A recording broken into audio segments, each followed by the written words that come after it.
এনসিপির নাহিদ ইসলাম আজকেই বলেছেন যে শেখ হাসিনা বিমানবন্দরে নামার পর সরাসরি তাকে ফাঁসির কাস্টে ঝোলানো। রাজনীতি তো একটু হুঙ্কার টুঙ্কার না দিলে তো হয় না, নেতাকর্মীদের একটু চাঙ্গা রাখতে হয়। নেতা না হয় আছে 10টা আর কর্মী না হয় আছে 5টা, 15 জনকে তো চাঙ্গা রাখতে হবে। আপারে 4 অগস্ট 2024 বিএনপিরও মুরত ছিল না।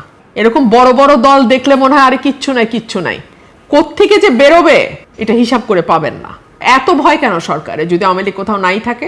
আপনার কাছে কি মনে হয় তিনি কি ফিরবেন কিনা? উনি ফিরবেন, ফিরতেই হবে ওনাকে। সবচেয়ে খারাপ অবস্থা স্বরাষ্ট্রের। উনি তো ডিফ্যাক্টো প্রধানমন্ত্রী হয়ে মনে করতেছেন যে যতগুলো মন্ত্রণালয় আছে সবগুলোর দায়িত্বে উনি। ব্যাপারটা এরকম না, ওনার মন্ত্রণালয় কিন্তু ডুবে গেছে।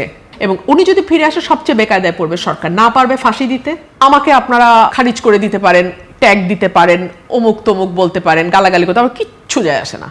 হাসিনার আমলে আমাকে বহুত গালি খাইতে হয়েছে, আমার কিচ্ছু যায় আসে না। আওয়ামী লীগকেও বলবো কান পাতেন, মানুষ কি বলে বোঝার চেষ্টা করেন।